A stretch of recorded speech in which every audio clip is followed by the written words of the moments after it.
a lover's quarrel, and the murder of a lover. I hate Mondays, Sergeant Roland Martin thought to himself as his cell phone rang in his pocket.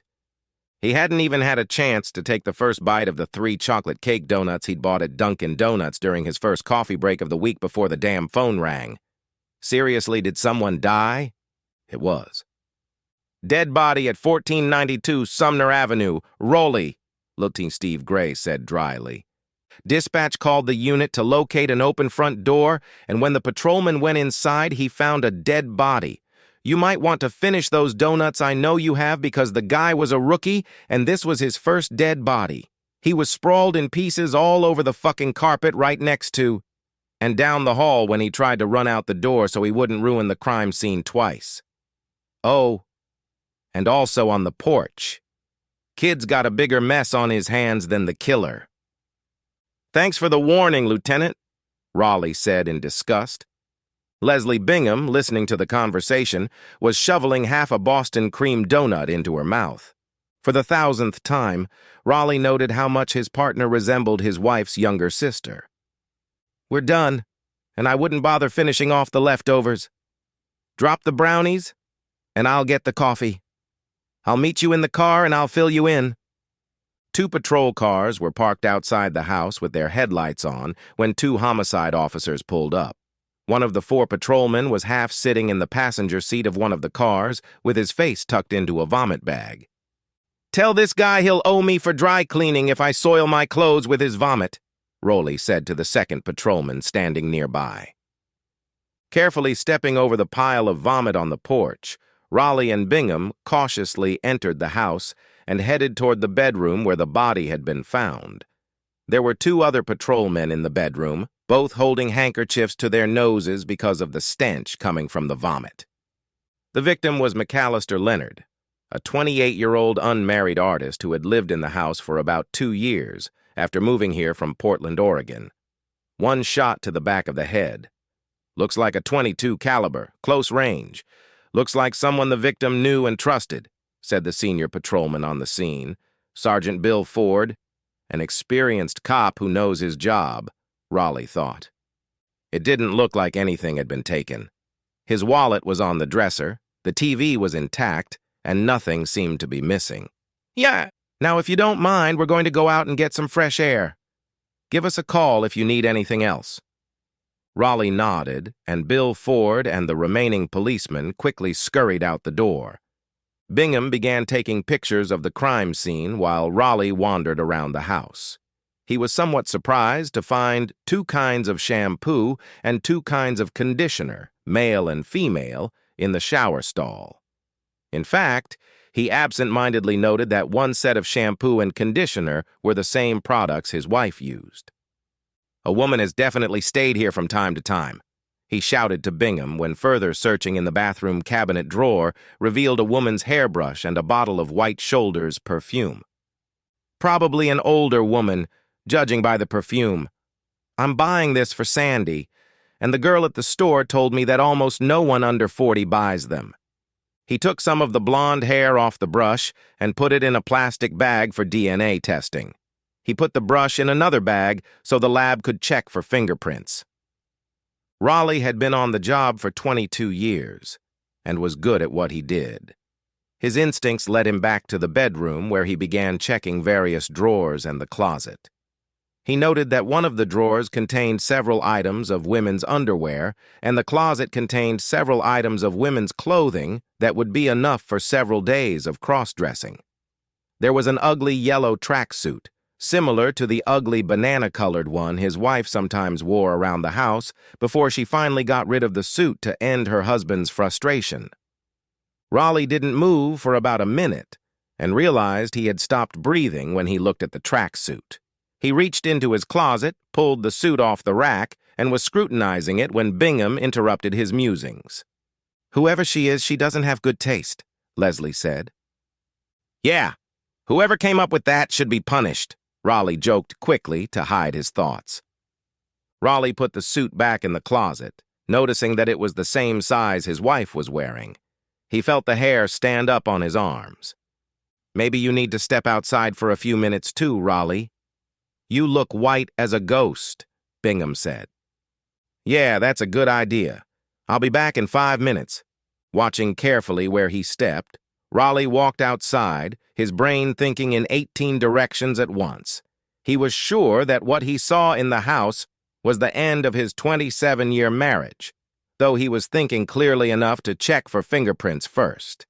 He would take some of Sandy's stuff from the house and give it to the fingerprint techs. He'll do it before the end of his shift. 27 years flew by at the snap of a finger, Raleigh thought to himself. Shit, he'd loved her. She obviously didn't love him. Or if she did, she didn't love him very devotedly. He felt an abomination come from deep in his belly. He bent in half and spit out the remains of last night's dinner onto the ground. I've never seen you do that before, Raleigh, but I don't blame you. It was pretty disgusting, Leslie said as she approached. Raleigh was embarrassed by the vomiting, even if it wasn't for the reason Bingham thought. There was no way he could tell her about it right now, even though they talked about pretty much everything going on in their lives. As he'd anticipated, Raleigh had gotten the answer he didn't want before the end of his shift. He knew he had to back out of this case, so he went to see his commanding officer. I've got a big problem, Lieutenant, Raleigh said as he entered the commander's office. It seems my dear wife has been making love to a dead guy for some time now, long enough for her to have some clothes and stuff in his house. Gray's head snapped back from the papers he was reviewing as if spring-loaded, and he stared, mouth open, at his charge. Even though Raleigh had expected this reaction, he still blushed thickly.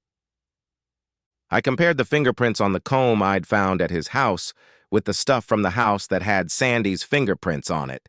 Bingo! She had clothes and other things there. I never had a clue. I guess tonight I'll find out how long it's been going on. I'm sorry, Roll. Really, Gray said. You think she killed the guy? Ballistics probably won't be done until tomorrow at the earliest. Bill Ford said he thinks it's a .22. Sandy has a .22? She does. I'll find it and bring it back later. If it turns out to be that .22, you guys can exhale, Raleigh said. Do I think she killed the guy? If I would have been asked yesterday, I would have said there's no way she killed anyone. But I'd also say there's no way she'd cheat on me. Obviously, I'm an idiot, boss. You know we have to bring her in for questioning. You want me to send a couple uniformed cops to your house, or you want me to bring her in? I think it's best if I do it, boss. Might take me a little while, though. There's something we need to talk about, Raleigh said. Sandy was surprised to find her husband's car already there when she pulled into the driveway. This was a rare occurrence and usually only happened if she was running late at her real estate agent job. She found her husband sitting at the kitchen table drinking a cup of coffee. What a nice surprise. You're back early for a change, Sandy said as she walked through the kitchen. Let me put on a pair of sweatpants and I'll start making dinner. Did you love him, Sandy? Did you love Leonard McAllister? Raleigh asked, in a voice a little louder than a whisper. Sandy stopped like a stumble, and her shoulders visibly tensed. She felt like her husband had just hit her from behind. Her first reaction was to run away, but her feet seemed glued to the floor. It was several seconds before she was able to turn to face Raleigh, though she couldn't look him directly in the eye. I, she wheezed, her soprano voice suddenly sounding like gravel. I suppose I've developed feelings for him. I'm sorry, Raleigh. Her eyes filled with tears as they met gazes. She could see the terrible pain in the eyes of the man who had exchanged wedding vows with her 27 years ago. She walked over on shaky legs and sat down at the table next to her husband. How long had this been going on? He hissed. About 2 years. I showed him some houses when he moved here, and we just kind of hit it off. It just happened, she replied. 2 years. It just happened, he repeated quietly. Like you were showing him the house, and all your clothes fell off and you tripped and landed on him too. Because that's totally believable. The woman began to intently study the wooden surface of the table with her eyes. Never before had her husband spoken to her like that. She wanted to cry, but she was suddenly afraid of how he would react. We'd get together sometimes during the day, sometimes in the evening when you were working late. His schedule is pretty flexible, and you know most of my hours are flexible, she explained. His schedule isn't so flexible anymore, Sandy. He's in the morgue right now with a bullet hole in the back of his head, and you're our #1 suspect. Raleigh had to reach out and grab his wife's hand to keep her from falling off the chair onto the floor as her eyes rolled back and she passed out. He lifted her from the chair and carried her to the couch in the living room. Sandy came to, sobbing, while Raleigh stood nearby. He noted that the fainting seemed real enough, but her imitation of a loving wife for the last 2 years when she had made love to another man also seemed real enough. "You know I didn't kill him. You know I couldn't do anything like that, don't you, Raleigh?" she begged. "Until this morning I would have agreed. But if you could sleep with another man for 2 years, I think you were capable of so much more. A lot more. Right now, I don't trust you at all." The tears flowed harder. Raleigh snorted, growing angrier by the minute. He had so many questions, he almost didn't know where to start. "When was the last time you saw that asshole, Sandy?" he growled. "You're going to interrogate me as a suspect? In our own house?" she squeaked uncertainly. "For the moment, yes, because I'm not going to look like a complete ignorant moron when we get to the station. Answer my question, dummy." She recoiled again at the harsh language. We were together Friday night while you were working, but he was very much alive when I left around 11. Why would I kill him? Why would you cheat on him?" She wrinkled her nose but didn't say anything. As the seconds passed, Raleigh realized that she probably thought it was more of a rhetorical question. "No, I'm serious, Sen. Why would you cheat?" Yeah, I'm not really sure why, Raleigh.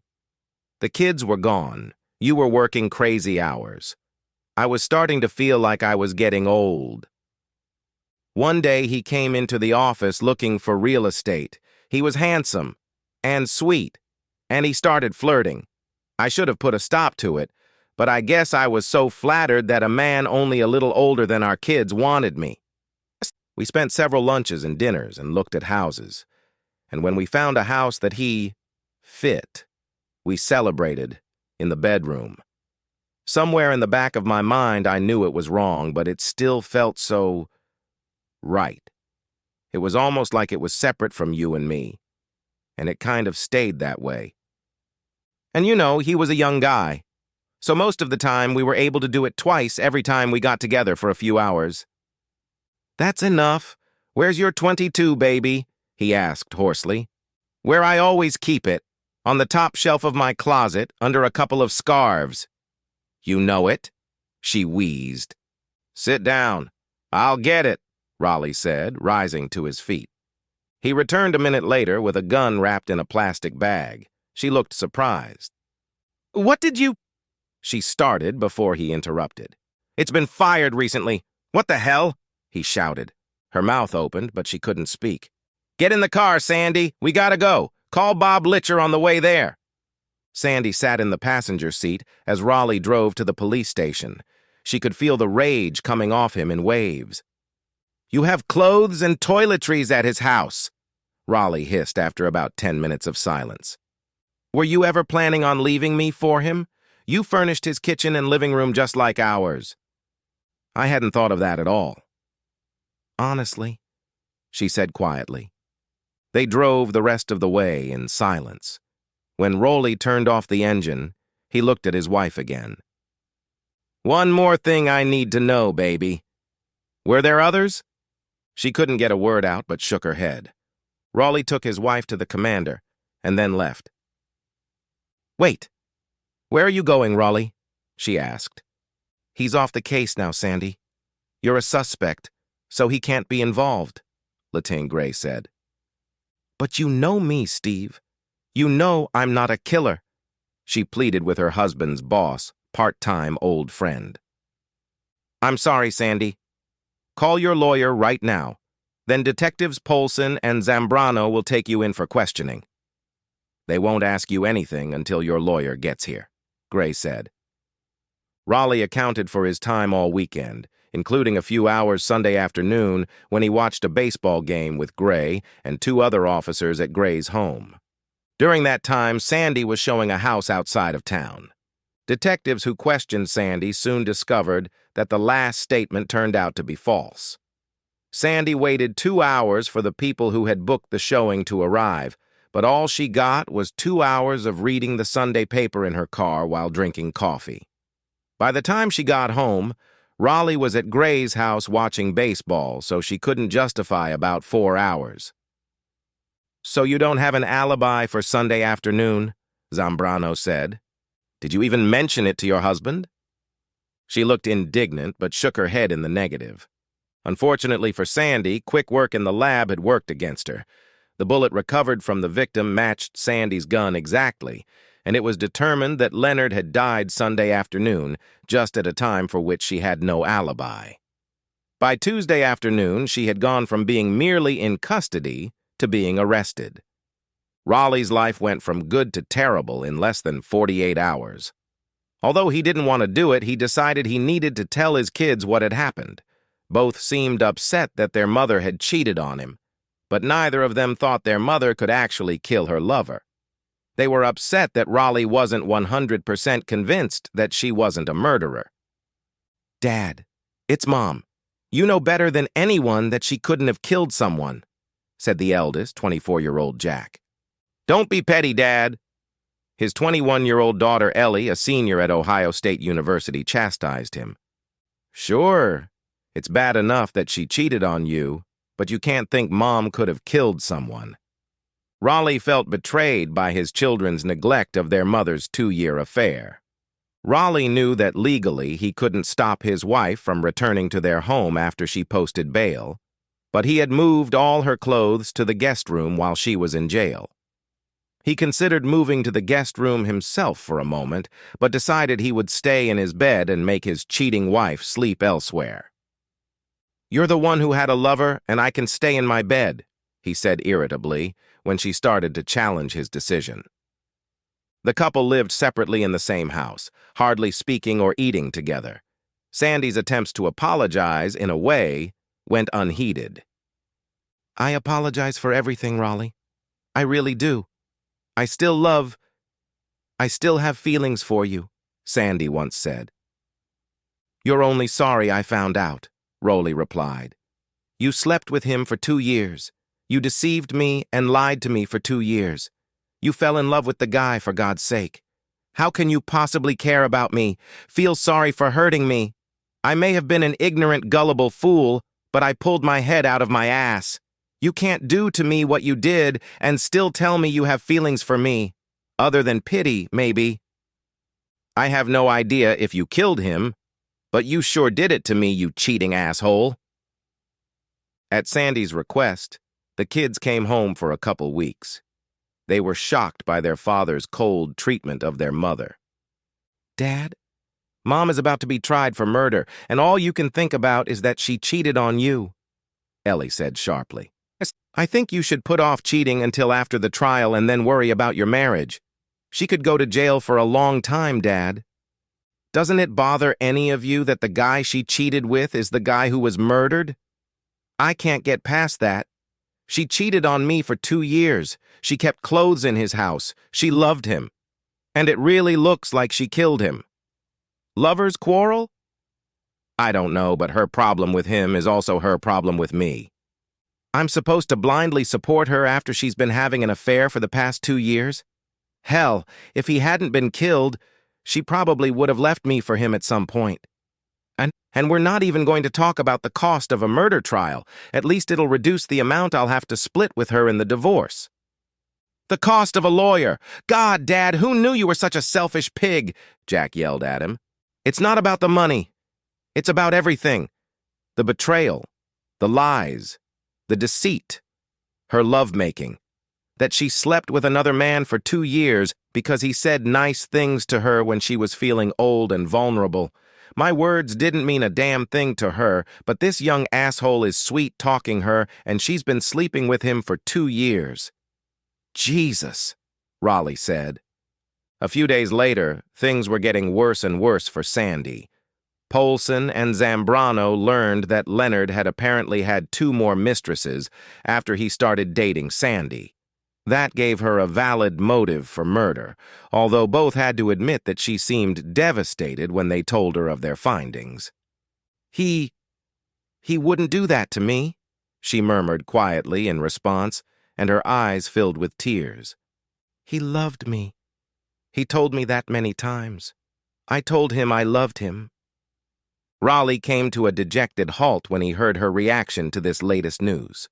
Polson told Raleigh, "This guy must have been good, really good. It was almost like he had 3 lives. None of the women knew about the others. He started making love to Sandy about 2 years ago, added 25-year-old Kara Carter about 14 months ago, and 32-year-old Donna Fisher about 8 months ago. They're both pretty babes, too. Sorry about that, Roll." Roll knew that Polson and Zambrano were good detectives, probably second in the department behind him and Leslie. He knew that if any evidence needed to be found, Polson and Zambrano would find it, which they did the next day. After making a more thorough canvass of the neighborhood, they talked to an annoying neighborhood resident and got more information. Helen Abernathy told detectives that she had seen Leonard's girlfriend dozens of times at his house over the past 2 years.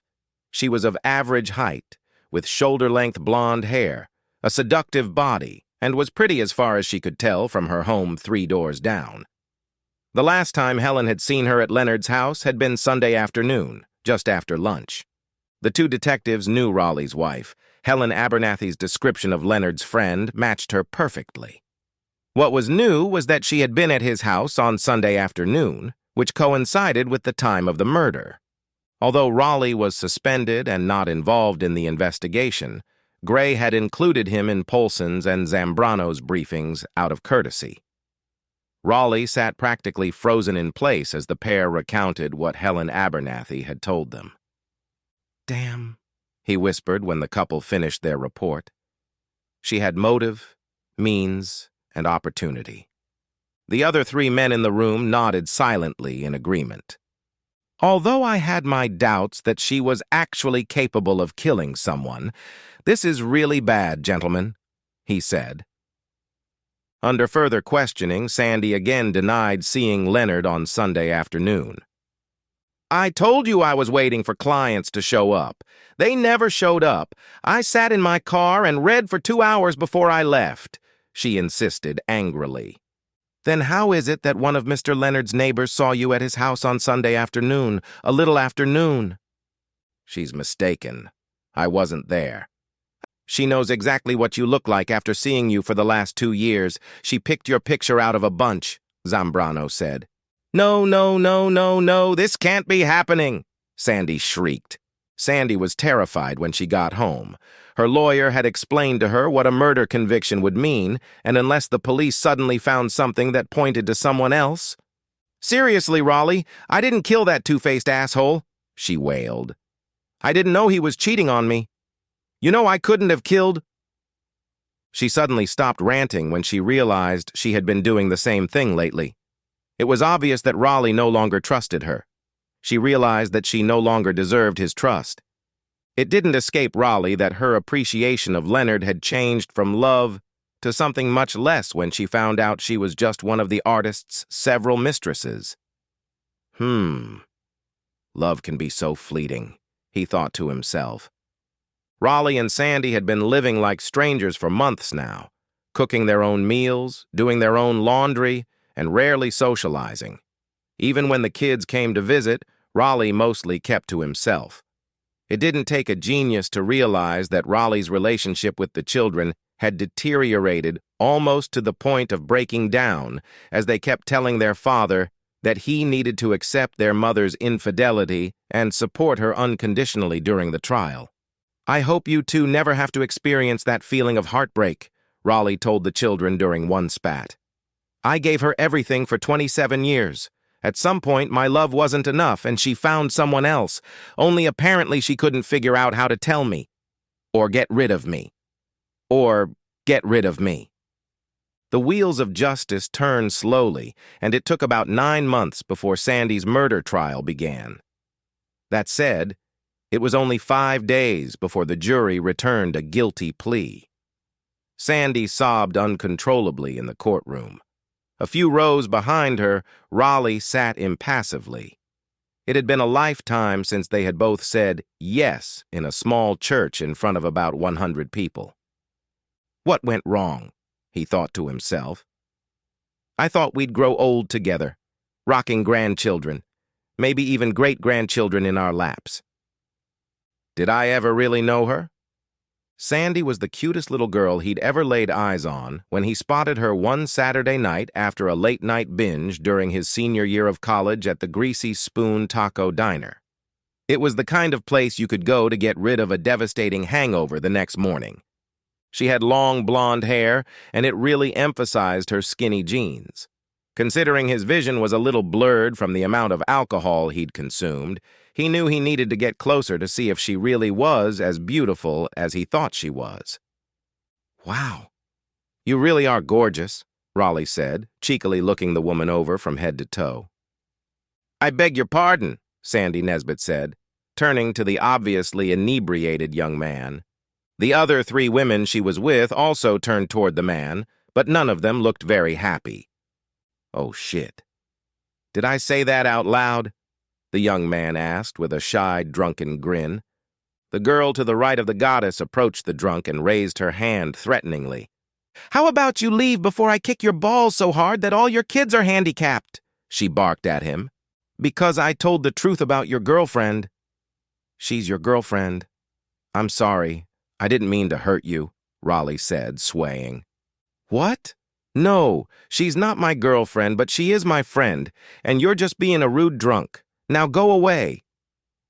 One of the guys who came with Raleigh walked over at this point, having heard the lines exchanged.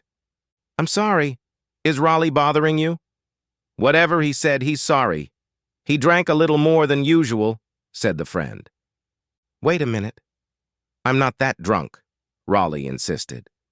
But she's really good looking. Raleigh pointed at the blonde. His friend looked at her, then nodded in agreement.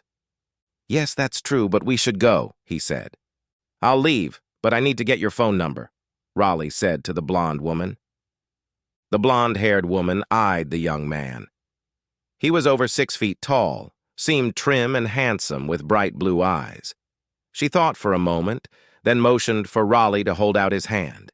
She pulled a pen out of her purse and wrote his phone number in the palm of his hand.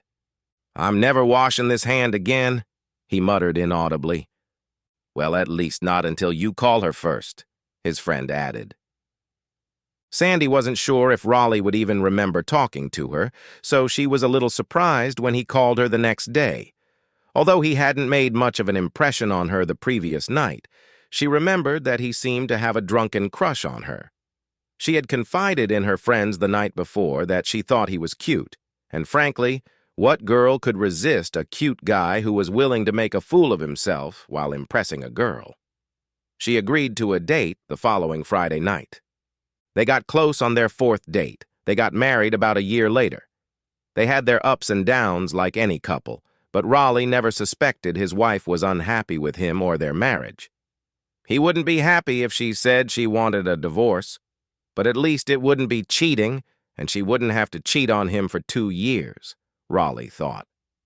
Still, he knew Sandy better than anyone in the world, and in the back of his mind, he had a vague doubt that this woman could have killed another human being. His doubts were not taken into account, however. The evidence pointed to Sandy.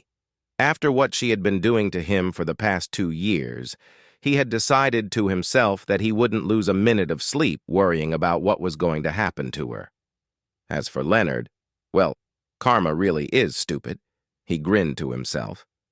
Raleigh had been reinstated to field duty after his wife's trial, and he and Leslie had teamed up again.